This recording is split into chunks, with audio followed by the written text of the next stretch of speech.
What's up, guys? Welcome to the Sqairz Golf YouTube channel. If it's your first time here, I'd like to invite you below, subscribe so you can be notified anytime we release a new podcast, which is every Friday about 5 p.m. Eastern Time, or any of the products that we might feature for a review on the page. If you're not already, please head over to our Instagram account, @OTSGolf. Give us a follow there. We connect with a lot of really cool people in the golf community. And if you like the video, please head below, hit that like button, and let me know in the comments section about anything that you might like to see featured on this page. But alright, let's get into the video. Alright, welcome to On the Sqairz podcast. Cool episode this week. We have Bob WINSKOWICZ from Sqairz Golf. Did I get that right, Bob? You did. Great job. Perfect. Alright, not too bad. We got Bryce here. How are you doing, Bob? I'm doing great tonight. Thanks, guys. Thanks for having me. Yeah, it's good to have you. We were just kind of chatting off camera here. So before we get started, we have a very Canadian accent. We've got a very American accent. And then Bryce is our hybrid who grew up in Canada, now lives in the States. So he will be our translator if we get mixed up here. But Bob, maybe we can just hop right into it. You can tell us a little bit about the brand, the Sqairz brand. It is a very unique shoe. So anybody watching over on YouTube, or if you're listening, head over. I've got one in my hands here so you can see. We'll put it up here. You can kind of see the toe there, but definitely head over and check them out because they are pretty cool. Maybe you can just tell us about the brand, how it got started, and kind of where you guys have come to now. Sure. Back in 2010, I was on the practice range with a good friend of mine. I had just come from work, and I was wearing a pair of square-toe dress shoes. And I always was challenged with my setup and balance and stability. And so he was hitting balls. I was talking to him. I decided to pick up like a 9-iron and get in the bay next to him. And I started hitting balls. And I noticed I was striping them. I was hitting them really crisp and straight down the middle, which is unusual for me. And I sat there and I said, geez, maybe it's just because I'm wearing the shoes, I'm not going after it, like I usually do, or maybe I'm just more balanced and stable. And so I left there and it just kind of dominated my thoughts. So I started doing a lot of research. And as I went through the research, more and more things came to life. And really that's the genesis of it. But it was, I like to tell people all the time is that when the design happened, it was a result of the science. And I think back to the days of Ely Callaway and Karsten Solheim. When they launched the Ping iron back in the day, I mean, people looked at that and said, what the hell is that? That Ping Zing iron. But see, Ely was after, and Karsten Solheim was after perimeter weighting. And so in their mind, there was no look of what perimeter weighting was until they got done and that iron was made and the Big Bertha was made. That's what the science dictated at the time. So when I started this, surely the thought in my head was about the square toe on the driving range. But then the science, as I started looking to, really dictated, how it was going to look. And really the added benefits that we deployed into the shoe. So really that's how it all began. Right on. So there's obviously a lot of science. We wanted to talk about that, but one of the things that quickly came into my mind, and I can know when Bryce and I were kind of chatting before we hopped on, we wanted to discuss that, but I keep thinking the idea of the way I'm picturing my golf swing and the way I kind of roll over on my toe. And I don't roll over as much as some other people, but is that where you came up with the benefit of it, to just like stabilize and kind of block the swing? Like you swing through, you finish your swing, and that kind of ends it rather than the rollover? Is that kind of the idea? There's some truth in that, but that's not the preeminent thought here. Is that what happened was, as we're looking into the design of the shoe, certainly at the time I was going to launch something that really broke the mold in golf shoes. And it was quite interesting. As I started doing the research, I went back as far as the 1800 when golf shoes were invented. And then in 1890, in my opinion, the only thing that put into golf shoes in the last 40, 50 years that was worth anything was spikes was put into the shoes in the 1890s. So I watched what happened in club design And club design, I think you guys might agree with me, club design has really innovated themselves to the point where USGA is regulating them, and they've pretty much commoditized the business because of innovation. Golf shoes have lagged so far behind. I mean, I challenge people all the time to talk about technology and innovation in golf shoes in the same breath that people do with golf clubs, and they're struggling to come up with something. So really what happens is, and for those people who are watching versus those people who are out there, I can start with number one, which is, if I was to ask you to hold your hand straight out and move your hand up and down, you can do it nice and easily. But if you squeeze your fingers together and then you try to move it up, you feel the stress on your wrist. So in the golf swing, the heels are the accelerators, the toes are the brakes, and the heels are the propulsion system. So you can't put tension on your ankle, because if you put tension on the ankle, it resonates all the way up through the body. So with our shoe, your toes can sit naturally in the shoe. Now, that in of itself provides you the opportunity for definitively, scientifically better balance and better stability. So if we can start with a square toe shoe, then we can do something that the industry has been after for a long time, which is there's a direct relationship between balance and stability with the width of a golf shoe. So, but if you think about it, and if you had a rounded toe shoe and you expanded this, it looked like a clown shoe. I mean, nobody would want to buy it. But because we can start with a square toe, it looks symmetrical going back. So now we widen the base under the ball of the foot by 4 millimeters wider than any other golf shoe. Now, why is that important? Number one, it provides much better balance and stability. And if you don't have balance and stability, it technically results into some kind of energy loss that is directed down, that it goes down into the ground, back up through, and I'll get to that in a minute. But the other thing this did, if we can expand the width of the ball of the foot, when you look at the total surface area coverage of the bottom of the shoe, it's a lot greater than any other shoe. Now, why that's important? That is ground force 101. So that means that the more connection you have with the ground, and the more surface area you have, and the better balance and stability you have, the better the energy transfer from the ground. So I ask people all the time, can a golf club create swing speed? No. Can a golf ball create swing speed? No. They're the recipients of swing speed. If you think about it, during the swing, your hands are going about 18 to 19 miles an hour, and the club head is going at 115 miles an hour. Well, how is that? So if you think about it, what happens is it's called ground reaction force. So ground reaction force is body weight, mass, and the ground all working against each other. So what happens is you create this energy, and if you watch the tour players as they're hitting the ball, they kind of squat a little. But when they hit the ball, when it's at that point of connection, they're up on their toes. Well, what's happening is they're throwing so much weight and so much energy and pressure into the ground that it's forcing them back up. That's where distance comes from. That's what creates swing speed. So I ask people all the time, and you probably hear it in my voice, I get all worked up, is because the golf shoe has never been really considered a piece of equipment. You know, when you look at these websites, it's kind of relegated to accessories. And I say there is no more important piece of equipment than your golf shoe.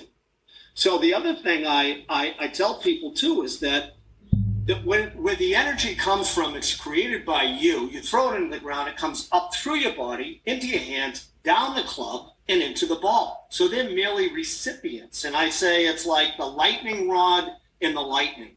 You create the lightning, it goes down the club into the ball.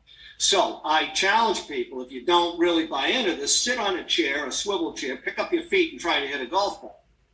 You know, it'd be like floating in space and try to punch somebody, or you're submerged in water. You can't do it. And the reason is you need that ground connection to facilitate the golf swing. And again, when you think about balance and stability, that all works into it too, because that's sway in the golf swing, and that ultimately means distance and accuracy. Yeah, a couple of things. Sorry, Bryce. A couple of things that come to mind is like the hand speed. I'll let Bryce speak to it because 18 and 19 miles per hour, that might be my hand speed, but Bryce's hand speed is like twice as fast as that. So we did want to ask you about the comparisons, but I just thought about like the standard laws of physics. And like I used to be into weightlifting and powerlifting, and the more you can drive your feet into the ground, typically with almost any weightlifting process, which is kind of like generating the power to hit the golf ball, you're able to propel the weight upwards as well, right? So good thought. Sorry, Bryce, I didn't mean to cut you off. Go ahead. No, my point is a little more to the science side. On the note of pushing into the ground and getting that penetration, do you do anything special with the spikes and put them in certain spots to kind of go along with that, or what's kind of give me your thought process on that? Great question, and yes, the answer is yes. So when we looked at so I mentioned earlier to you folks, I mentioned that Terry Hashimoto, who's a co-founder of Body Track, was instrumental in all the testing. So he tested, I think it was about the top 23, 24 best shoes out there against Sqairz. And one of the things we realized is during the swing, mostly at a neutral position, that we found that a lot of the shoes forced the weight up on this portion of the foot, which is a no-no. You cannot be on your toes. In fact, you want the weight to be in the middle of the ball of your foot back to here. That's where the golf swing happens. Now, what we're seeing is most of them force them up here. Sqairz is right down here. But if you notice, to your point specifically, Bryce, if you notice on the bottom of our shoes, there's 4 red cleats. These are the greatest amount. This is the centralized pressure point areas. So when we looked on the bottom of the feet where the greatest amount of pressure was exerted, and then we placed the cleats there. So those 4 red cleats are exactly what you just mentioned. So it is important. In fact, there's a study out there, it's called the Pinehurst Study. And it was performed by Pride Sports, which is Champs and Soft Spikes. And they did, they independently tested golfers, low handicap golfers and high handicap golfers, on drivers, irons, downhill, side hill lies.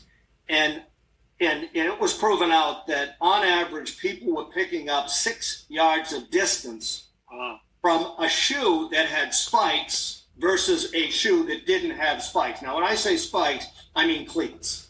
So a spikeless or cleatless shoe, they were giving up 6 yards on a side hill or a downhill lie, up to 10 yards. So people always ask me, you're going to come out with a spikeless version. Not in my lifetime, because I don't believe in it. I believe that, and again, our director of design, he spent 12 years at FootJoy as their director of design. Prior to that, he worked for Reebok and other cleated sports. He spent his whole career in cleated sports business. And he's designed everything from soccer shoes to baseball, football, to golf shoes. And the science is there, guys. The science of this ground connection. One interesting little tidbit, if you do a little research on Ben Hogan. Ben Hogan had an extra cleat put on the bottom of his right foot, on the ball of his foot. And he had the Maxwell Shoe Company do this. And the reason he did it, because it was his foot on his trail side, his right foot was where he loaded up. That was his trail foot. Now, a common element of everybody who can hit the ball farther, or a long way rather, is their ability to get pressure quickly from the trail side to the lead side. So as you're taking the club back, you want to start forward as quick as possible and get that pressure from the right side to the lead side, and therefore you can break. So when you break over to the right side, you get it going to the left, you break again, and that's where the club head speed comes in. And by the way, Mac, when I say 18 miles an hour, I say that for us hackers out there, and people like Bryce have probably double that. Yeah, I hit the ball. I talk to the average guy like myself. I hit the ball a long way off the tee, but I'm 225 pounds, so I get a little bit more body mass than Bryce. Bryce weighs probably 175. He's 6'4", and I can hit the ball as long as I wanted. Bryce is still going to outdrive me by 30 yards, which is amazing. So that's why I kind of mentioned about the hands and stuff. So we did, we can actually chat about that while we're on the topic, and then go back to one of the other things that Bryce and I were talking about. So we're talking about our different body types. So he's very much like an ectomorph. I'm a mesomorph. I'm shorter, stockier. I have a slower swing speed, but I still generate a lot of mass. And like Bryce and I recently have golfed together, and what he was saying was, I drive my feet directly into the ground and activate the calves, just like Phil. But he is very much he has a much more upright swing than I do. He has a higher ball flight, a much higher ball flight. So when you're talking to different players like Bryce and I, what would be um like a recommendation? Like how would the shoe fit myself versus somebody like Bryce? Yeah, it's what I would call universal in a sense that we all have different needs. And one of the keys to the game of golf and the swing is eliminating inefficiencies because there are so many things you need to get right in order to hit the ball a long way and to hit it accurate. When we tested for pretty much everything, neutral position balance, where the weight distribution was, up at the top at strike point. We did things about the trace line of sway. We looked at how fast the pressure was moving from the right to the left. And there could be a lot of differences between your swing and his in a sense. He could get it from the right to the left if he's a righty. He could get that pressure there quicker. And if he can do that, he's automatically going to generate a lot more speed. Right. He could have better balance, better stability. It could be the fact that, he's exerting more pressure onto the ground. I mean, there are people out there that can do up to, I think it's 1.5 their body weight. So it's like somebody like a RORY, as he sits down, that's what he's throwing into the swing. You and I could be more of that golfer that doesn't really have that type of move, Yeah. But again, there's so many things. When people ask me, what is the key to golf? What is the secret? And, I think everybody's still hunting that down. But I will tell you this, that at the end of the day, through all the science I've been part of and seen, is deductive reasoning tells me that balance and stability is paramount in the golf swing. Because if you don't have that, the rest of it is guesswork. You'll never have the consistency. So a lot of these golf, and your whole career, my career, and playing the game of golf is people start talking about, well, the game is built from the ground up. And they tell you that is because your feet, your balance, your stability resonates through everything you do. Hence the importance of a golf shoe. I like to, I get annoyed by companies who go out there and launch sneaker-like golf shoes. There's a company out there right now that's pushing a golf shoe where they twist it and then it bounces around and they can fold it upwards and take it from the heel and the toe and fold it upwards and touch it and they twist it. And there's a saying in golf footwear design, if you could take a golf shoe and hold it by the toe and hold it by the heel and twist it, toss it, get rid of it. It's not doing you any favors. Now, one of the things that we saw consistently with those lightweight sneaker-like shoes is something called inversion. So what inversion is if you look at those type of shoes, there's so much play in that knit-like, sneaker-like material that your foot is actually moving in the shoe and moving to the right. Yeah. And it's moving to the point where it's getting stuck. Now, supination is moving completely like this, but inversion is moving to the outside. And in the studies we've seen and the research on this is stunning. That when you hear people saying, well, I never get off my right side. Well, it's because your foot is literally moving in the shoe. So you need an upper material, and that's why this material on our shoe, and if you look at it, you can't twist the shoe. Now, it's not so rigid that it's not comfortable. But, I mean, you try to twist that shoe, you're going to feel it fighting back. Yeah. That's what you need in the golf swing. You need a good, stable base. And again, I warn people, I tell them all the time, if you can hold it by the toe and the heel and you can twist it, toss it.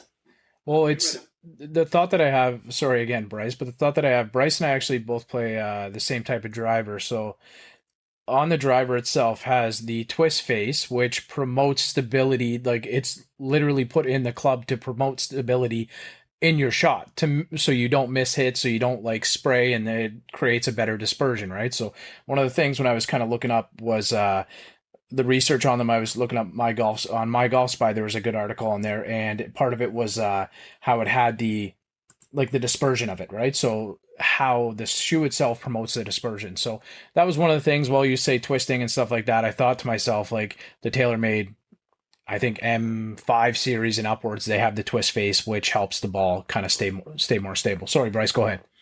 No, my thing was just I was wondering what materials you used in the shoe. Is it like a nice genuine leather, or is it a? No, it's a synthetic, and this material is the same shoe that 80% of all soccer shoes today worn is made out of. And again, because it provides the versatility. You know, the other thing is durability in a leather, breathability. I mean, if you have a full leather, the breathability of it's not so great, and the durability. You wear that shoe 3 times, you're going to see creasing all through it. Yeah, it's going to take a while for that to happen. But I want to go back to something that, Matt, you were talking about. My background, I worked for McGregor Golf for a number of years, and I was the Senior VP of Sales and Marketing for Arnold Palmer. I ran Arnold's Golf Company for about 3.5 years. And at the time, we were doing a lot of interesting research on golf clubs. And I've watched them evolve over the years, and I think golf club manufacturers have done a great job. But like I said, I think they've innovated themselves into a commodity as it relates to the USGA. But the one area they've done a great job in is that off-center hits. That's the technology of today, is providing you, you know, I see a lot of guys go out and say, I just bought the new Callaway, the new TaylorMade, I'm hitting the ball farther. Well, I would, you know, if they changed the shaft out, you know, because we all know the shaft is the engine in the club, but if they had some shaft, they get fitted for it, that's going to make some improvements. But most of it is if you take an older driver and you upgrade to a new one, off-center hits have improved significantly. So I think the club manufacturer's done a great job on that. I think the new Callaway driver has done a good job with that, with the internal ribbing. And, so anyway, it's interesting you bring that up, but I couldn't agree more that the off-center hits have been improved. But again, with a golf shoe, flexibility in a golf shoe, when I say twisted, is not a good thing. Right. Now, the other thing, too, that I tell people all the time, if you look at some of those other shoes out there, and they have a very thick midsole, and you see that it's tapered down, it's really putting you up high. But when you look at that, a lot of people say, well, that's going to be comfortable. Now, then you probe them, you say, well, it's going to be a lot of cushioning. What does cushioning mean? Cushioning means energy absorption, right? So if you've got a material that's that thick and you're throwing energy into the ground, it's being diminished somewhat, and then as it comes back up, it's being eaten up again. So we did some testing on that, and I'm telling you, we were seeing about a 1.9 mile an hour loss in swing speed. Well, all of this data, I'm happy to share that with you. We've got extensive reports on this, and you guys seem to be very science-oriented. I'd love to share it with you because it's really some good stuff. Yeah, correct me if I'm wrong, though. Even the cushion could even cause a little bit of unbalance swings if they're starting and they're cushioning in. It might throw them off balance a bit. Maybe people with higher handicaps that don't have the greatest balance already. Having that little extra space there, cushion, it might throw them off balance a little more than it would. Well, it's pliable. So what happens is it really moves around. So it allows you to have that flexibility there that you really don't want, because the last place you want it is in your heel. Because as I said, your heels are the accelerator. When you take that weight back, you want to be on the inside of your trail foot. And the other funny thing, too, is I tell people all the time, I say, I tell people, I go, your feet facilitate hip rotation and shoulder rotation. They go, what? There's no way. And I say, listen, I could do a little drill with you. I can have you stand up if you're a right-handed golfer, place all the weight you possibly can on your right big toe, and then try to turn your hip back. You'll find it very difficult. Then place all the weight on the inside of your right heel, and then try it. And you can do it beautifully, nicely. You can move it back. So your feet, like I said, your feet have been so overlooked in the golf swing, in the golf shoe. And it really does facilitate the key fundamentals of the swing. I was just taking a second there to look at the spike placing, and It makes sense what you're saying right now. So if you look at the bottom of the sole, I'll throw up a photo on YouTube. It shows the different spike placings, and that'll give you even more traction with that. So we talked about how like it's promoting more distance, and I had a look at a couple of the athletes that are involved with Sqairz golf. So two of them being two of the longer players on the planet, with Justin James, 2017 long drive champ, world long drive champion, and then probably my third favorite golfer of all time, John Daly. So absolutely love John Daly. I'm a Canadian, as you know, as everybody can hear. If anybody's in the States listening to this about house, like I am definitely Canadian. So, you know, I got Tiger Woods and Mike Weir, but John Daly is right there for me. I absolutely love John Daly. So as soon as I saw him wearing them, I kind of thought, you know what, this is the guy. Like I remember him crushing balls over Niagara Falls and stuff, right? So can you talk about some of the athletes? I know Nick Faldo's involved, and Sepp Straka, who was leading the Olympics after 18 holes. So quite a few top end talent, top players in the world. Can you kind of chat about how you got connected with them? Yeah. I'll start with Faldo. And if you take Daly and Faldo, it's like they're kind of at the two ends of the spectrum, right? Yeah. Mm-hmm. You know, personality wise, and but Faldo is an interesting story that I've told a few times. So I was one day I get a phone call from this guy, and he says, "Hey, look, I'd like you to send Nick Faldo a couple of pairs of shoes." Now I thought it was a couple of my friends breaking my chops, and so it was his agent, and he said, "Hey, I'd like you to send a couple of pairs of shoes," and we did. And about a month later, I got a Zoom call, and he tells me what happened. He said, "Well, I have my show, which is Faldo Formula, which is on CBS Sportsnet. And it's mind, body, and swing." And he said, "I was doing this exercising like a crane, 1 foot behind me, one front, you know, trying to balance." And he couldn't do it. He was in his bare feet. And he said, "I just have bad ankles." And he said, "So I put on a pair of tennis shoes, and I found myself to be able to balance better."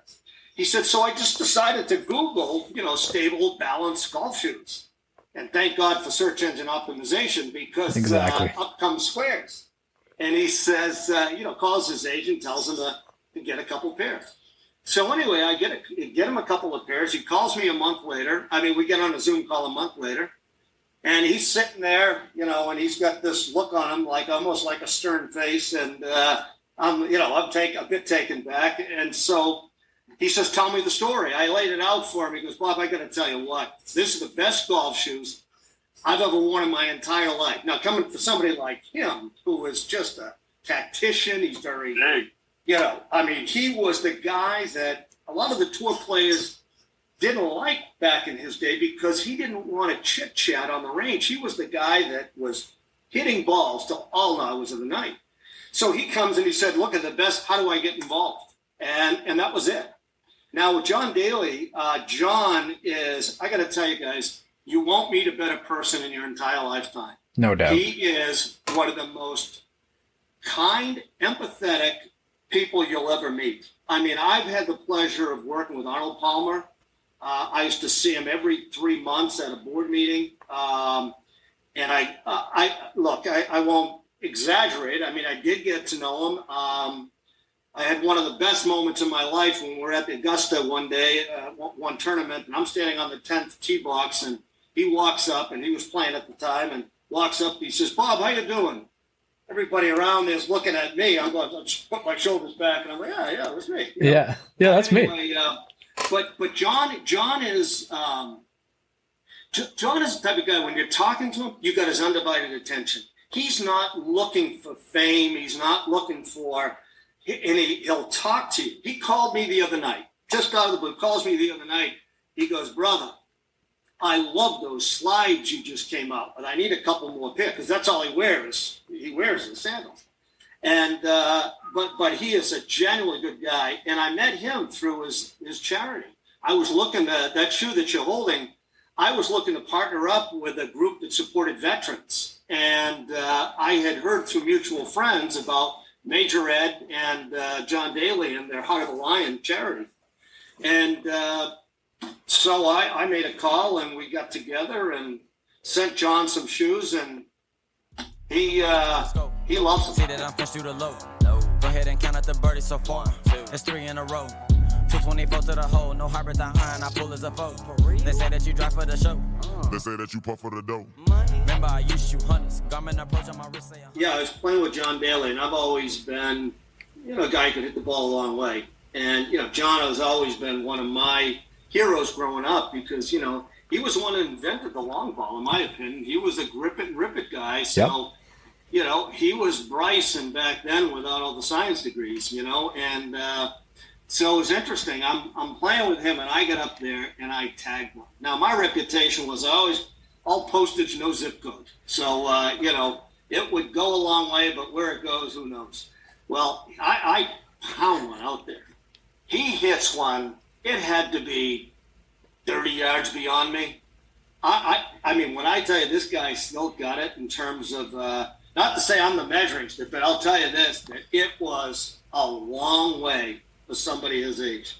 55 now. I think he's double nickels, yeah. Yeah, one of my favorite videos of John Daly is he's in a golf cart. He's got like a case of Miller Lite in the front of it or whatever. He's got no shirt on. He gets out and grabs his club and he adjusts his sleeve, but he's got no shirt on. And it's just classic John Daly. So I'm a big fan of him, always have been. I remember when I was a kid, he had like the Dunlop line, I think it was, and stuff. So I've hit some of them. But how does the connection work with like when you're setting things up with like pro players and you're having a discussion with them? Do they contact you, and then is it, you had mentioned about contracts and stuff like that, but I'm more interested in, do you kind of, I guess the best way to put it is, do you fit them into a shoe? No. Okay. We don't custom fit them. So what we do is, like with Sepp Straka, a lot of you listeners probably know him recently at the Olympics, leading the first day. Last day, had to make that putt to get into the, I forget how many people playoff. But anyway, we don't custom fit anybody. We just make the shoes and they try them on. So I'll give you the process like with Sepp, is that through mutual friends out there and people on the tour, somebody said, look, Sepp Straka doesn't have a shoe deal. Would you like to chat? And so we got on the phone with his agent and we started talking, and he said, look, it's, obviously you're going to send him shoes, let him play in them. So we did. And so last year, I believe it was, at the 3M, we didn't even know he put them in play that Sunday. We sent them to him. He wore them that tournament, and he didn't get TV coverage until the last day. He goes out and has a low round of the day and shoots 63. Yeah, I remember that. I remember that round. So Faldo was broadcasting, and I think chips it in on 18 to shoot 63, and Faldo says, and it squarely hits the pin. And, so perfect. That was it. After that, he loved them. We liked him, and he's like I said, he's a great guy, and he's got a lot of talent, and I think he's destined to win a lot of events. I really do. He's just got the game. He's just got to put all the consecutive rounds together, which, as you guys know, that's the challenge on the tour. You can go out and shoot 63 in the bookends, but you got to have 2 good rounds in between. Yep. For me, I find just putting together one full round is like I can. Hey, I've gone low a couple times, never shot a 63, but putting together a full round without any, I don't know, there's some blunders that happen, and I'm a pretty analytical guy, so I think I overthink the game a little bit too much. I remember the shots that I played really well, whereas, when Bryce and I play, he's kind of like a grip it and rip it. And I know you put your hand up there, Bryce, but now that you have that new Acura shaft, Cameron Champ just won with it. Cameron Champ played it. He didn't play it to win, but Bryce hits the ball a long way, so we might have to get him into some of these shoes. But I know when Bryce and I were chatting, he was kind of asking me a little bit about the product line and stuff. So we were both kind of curious about it. Could you let us know kind of what's in the line, Bob? Sure. So, we've got the new speed shoe that was designed about probably about 9 months after the first one we launched. And we started working on a new design. As always with footwear, you're looking at the feedback from people when you launch it. And so we heard a lot of feedback. We really beefed up the the collar on the shoe. The tongue we made a little longer. People were complaining it was a little short. But other than that, we really didn't touch anything to do with the midsole, outsole, or the upper material. But we've got the new Speed line. We're very proud. We just launched the new ladies line. And that's a special product. And why I say that is because historically in the game of golf, what they do with a ladies line, they call it shrink and pink. So they take a men's last or a men's shoe, and they just keep shrinking it smaller and smaller, giving no credibility to the anatomical differences between men and women's feet. So a woman's foot is far different than a man's foot. It's just not a smaller version of ours. They usually got a wider base under the ball and a shorter arch, and there's a couple other things. But so you've got to really design a shoe and a last for women, and we did that. And you know, you also have to keep it a little more slender, simply because, you know, the women out there want to see something a little more slender here. So we did a lot of work on that. It's took us a couple of years to come out with it. We're really proud of that. So we're launching, that launched back in the end of April. So we've got that. We just launched, we just finished with the Open shoe. We did a special edition for Sir Nick Faldo and the Open, as we did with the Masters. The other one that I'm really proud of is the one that we're launching in partnership with American Cancer Society. It's an all pink shoe, and with the breast cancer awareness ribbon on the side of it. And I think probably all of us on this call, and anybody listen, has got somebody in their life that has had cancer, and a lot of people have had breast cancer. So I mean, it does affect men and women. So I was invited down to American Cancer Society event back in February of this year because we did a couple of things with their tournaments, made some donation. So I was invited down, and a gentleman got up and spoke about their Real Men Wear Pink initiative. And that's to bring awareness really to breast cancer and to cancer in general. And it really hit me because I lost a brother to cancer, and plus, you know, I have a lot of friends out there we know that their wives have had breast cancer. So it kind of clicked with me. And I said, you know, I'm going to do a men's shoe and a ladies shoe. We went to American Cancer Society and said, look, you know, this is what we'd like to do. Would you like to partner up with us? And they did. And so we're pre-ordering that now. It's going to ship at the end of September and ready for October, which is Breast Cancer Month. And then next year, we're launching some new shoes. We're really excited about an upscale men's and ladies line, more of a country club look to it, traditional in a sense. We have a little fun with the line because this model is the more athletic looking shoe. And so we've had a lot of requests for a more classic type of, it's still going to have the cornerstone, which is the square toe, but it's going to have some really cool looks and country club look to it, little upscale type of design. Bryce. Yeah, I can really appreciate the breast cancer or the cancer shoe because, I mean, Heather, my grandma, she went through it and is going through it again now. So I think that's amazing of you guys, and you'll touch way more people than you can even think because that's such, like you said, everyone's affected by it in some way. So I just really appreciate that, how you guys are getting into that. I think that's great. Thank you. You know, we hear stories all the time, and so you know, for the record, $30 of every pair goes to the American Cancer Society. And I tell people, I say, you know what? Yes, we make money off of it, but I'll tell you what, our goal is to have the golf industry rally around this. People like you, when I say the industry, the bloggers, the influencers, people with podcasts, and you know, we're going to send a pair out to you and Mac. We're going to seed it out there, so people can wear them, show it, talk about it. And like I said, it brings awareness, and, you know, we're excited about it. That's awesome. Well, hey, I appreciate you sharing that, Bryce, because when I was 16 years old, so pretty impressionable time in my life, my mom was diagnosed with breast cancer. So luckily she is, I'm not going to say her age now, but I'll say I'm 34 now, and she is very healthy and doing well. So without all of these different initiatives that would happen, like we were able to go to Sunnybrook, so we're in Toronto here, so we were able to go to Sunnybrook, and all of these different initiatives help immensely to create so many avenues that people can just, I don't know, it's a crazy thing, and there's so many different things, like just it's hard to talk about on a golf podcast, right? But yeah, but you know, it's the beauty of what we do in this industry. I mean, when you think about all the charity golfer tournaments that happen out there, I mean, I get so many requests to donate shoes. So that shoe that you were holding that's signed by John Daly, I did the open shoe that was signed by Sir Nick Faldo. I was at a charity for homeless, and it went for $7,500. Wow.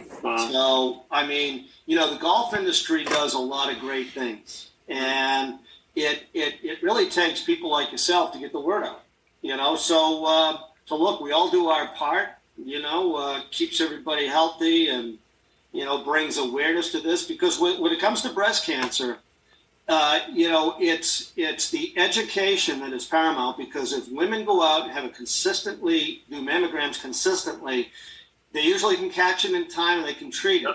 But it's that education that has to happen. So it's education, treatment, and cure. That's what we're after.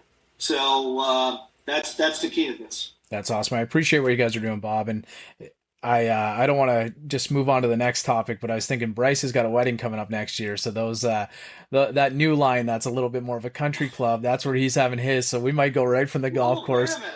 Right. I got an idea for you. I can make a special pair for you. Oh, that'd be amazing. You promise to wear them, I'll make them. Have some of the spikes on the dance floor. There you go. Absolutely. Yeah, but Bob, we just want to know so you can put it out there where people can reach you, maybe Instagram or website and all that jazz. So what do you got? Yeah, it's Sqairz, and it's SQAIRZ, Sqairz, and our website. If you guys are very into the science, if you go onto our performance page, all the videos are there, all the information is there of all the studies that were done and the comparisons about how people picked up swing speed, distance, they improved their balance, stability, all of this. It's done independently, and I think people are really impressed with what a golf shoe can offer. I love it. I got into a rabbit hole this afternoon checking that stuff out after work. So definitely go check it out. So is it just sqairz.com, sqairzgolf.com? Yes. Sqairz.com. Okay. SQAIRZ.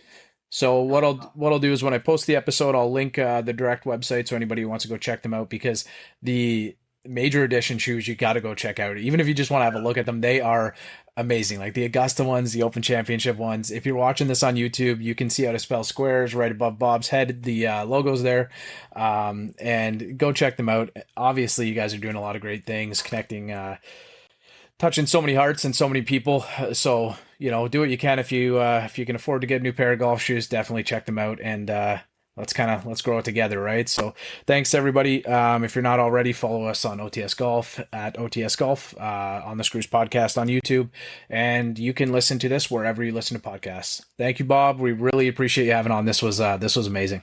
It was my pleasure, guys. Thank you. I appreciate it. He's out in my ball in the course, so I tee up. I lose the ball and I re-up. I miss a fairway, I probably end up in the ocean or maybe the beach. And I'm on a par 5 and I'm finna go reach it. Second was blind, I ain't see it. Feel like it might be an albatross.